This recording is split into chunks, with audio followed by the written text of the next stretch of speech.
So the more we see the conflicts. Hey, pleasure meeting you. Nice to meet you. My name is Ayaka Ogawa. Hi, I'm Audrey. How lifelike it is, like a documentary movie or something.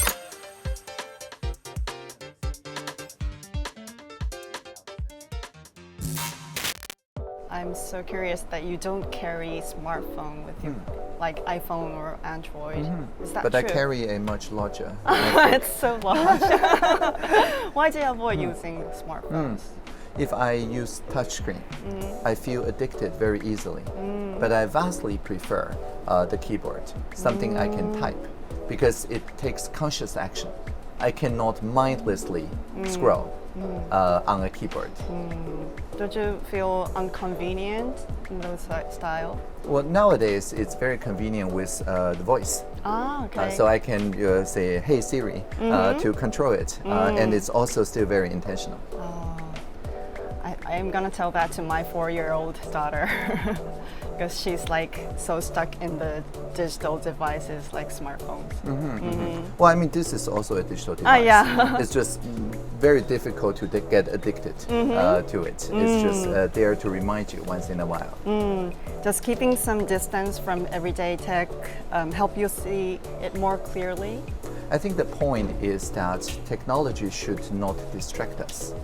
So that, for example, I see you as very vivid in reality. But if I use my phone, because the color there is even more bright than this color, so I see that as even more real, unless I turn it into grayscale using color filter, in which case it's slightly better. And the reality actually is kind of grayscale, right? So by turning the phone into grayscale, we restore the balance. The touchscreen nowadays, they're so bright, so colorful. Too bright, Yes. too colorful. But by turning the screen in our phones into grayscale, we restore the balance. So the reality again is more vivid.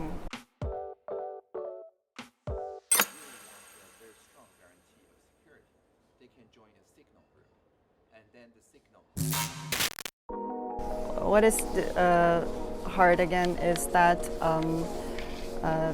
when the fake news it spreads so rapidly, and especially in election period, and the fact check can't just keep up, and some people might cast their votes based on the false information, and it will be too late when they discover. So what can we do to prevent those things to happen?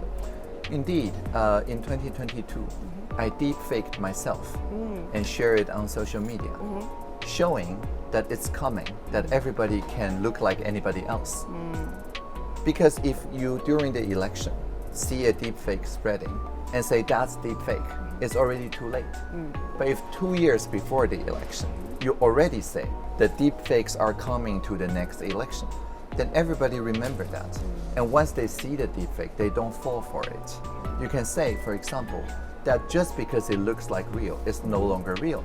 So now, using AI tools, everybody can make a painter's impression of anybody else. So anything we see, no matter how lifelike it is, like a documentary movie or something like that, it's always an artistic impression. And once we realize that, then we go back to the old norm, where we ask, where does it come from? We check the actor, the behavior, but we never believe something is true just because of the content. And so that is the pre-bunking that's needed to get into everybody's vocabulary. So how can we make the people do so to see it's real or not?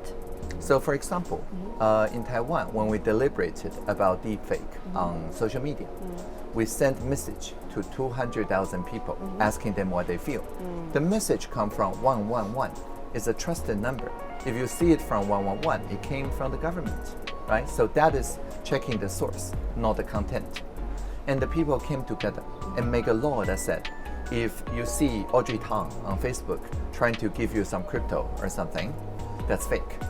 The real one will carry the digital signature of Audrey Tang.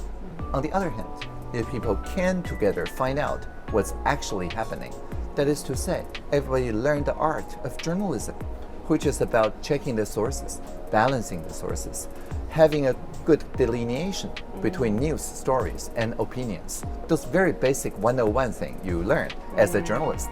If everybody learns that, then we have inoculation, we have immunity against the kind of polarization, the kind of outrage and so on that is sold by those discord makers. Much wiser than 18-year-old without AI. Big issue in Japan. Many young people feel disconnected to politics, and voters' turnout is low. Trust in institution is so fragile. And what do you think helps younger generation feel more included to politics? And what's been working well in Taiwan? Well, when I was 15, I did the first work on the World Wide Web with browsers and websites and so on to support the political campaign of a presidential candidate, Chen Luan. My dad was the spokesperson for that candidate. He didn't win, by the way, but I learned a lot participating in the political process. We do see more people who are teenagers participating in the campaign for idea, even if not the campaign for people. So in Taiwan again, the people who are teenagers, middle schoolers, they can go on the national platform and start petition. And 5,000 people can force a ministerial response. So for example, the middle schooler petitioned to go to school 1 hour later because 1 more hour sleep gets you a better grade than 1 more hour of study. They were very successful in effecting that change. If you're in your middle school era and then you effect change very effectively, sometimes you become our cabinet level advisor, a reverse mentor. Even before you turn 18, you can advise our ministers on where the society is going. And that is very powerful. People feel empowered if they're in the position to shape the societal agenda. So the more we get the younger people, younger than 18, set the societal agenda, the better they will feel about democracy once they turn 18. If we exclude them from the democratic process, not even setting the agenda, not even campaigning for ideas, then of course by the time they turn 18, they're already very disconnected. So is it a matter of education, or? It is a matter of giving the power of setting the community agenda to the people who are even under 18. They can be our reverse mentors, shaping the direction of society.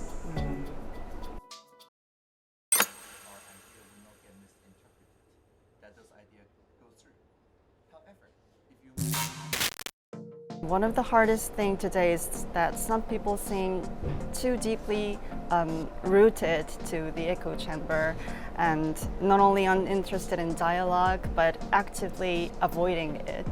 So how would you reach our voice to those who shut themselves off and not willing to listen? I would say that most people do not find it easy if you broadcast your idea to hundreds of millions of people. It's not natural, because for most of us, when I say something, I see you nodding, or you see, oh, maybe you need more explanation. You check each other's understanding. This is called a conversational context. Within the same context, we can be sure our idea will not get misinterpreted, that those ideas go through. However, if you make a broadcast to hundreds of millions of people, most of those people do not share the same context. They can take the same words, interpret it in a vastly different fashion, and taking it out of the original intended meaning. And then they will start dunking it or attacking it and so on, making a caricature out of the original intention. Instead, we should have more like citizen assemblies or small amount of conversations among people who can see each other, either online or in person.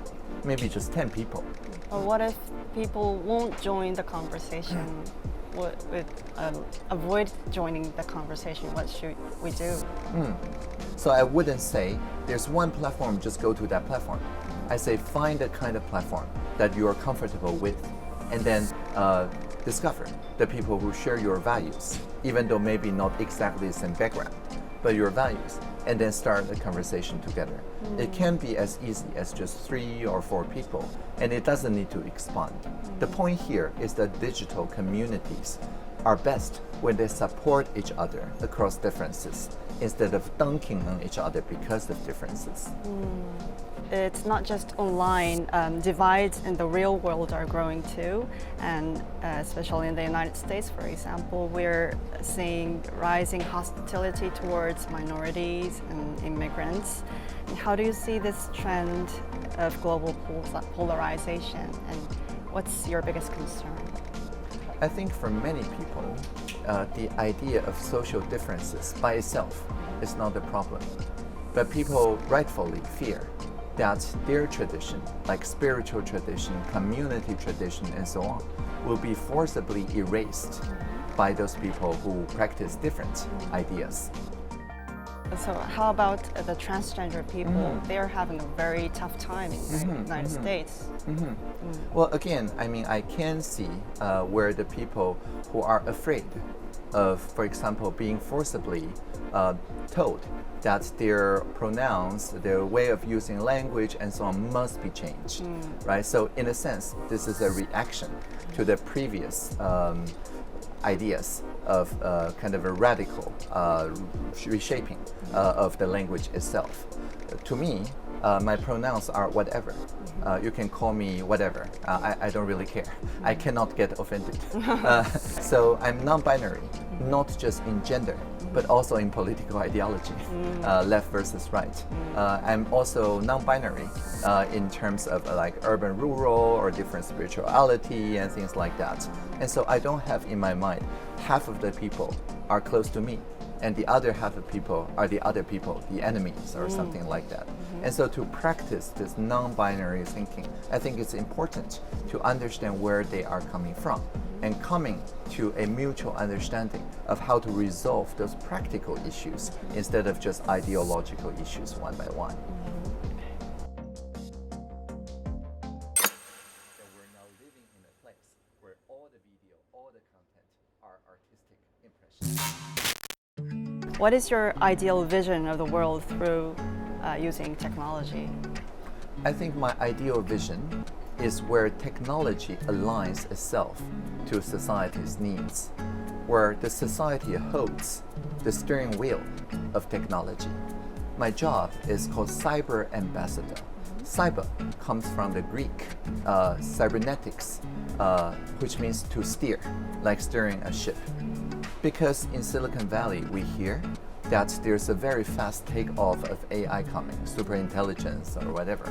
There's people who say, oh, this takeoff is necessary. We need to leave everybody behind because we need that to solve those important problems.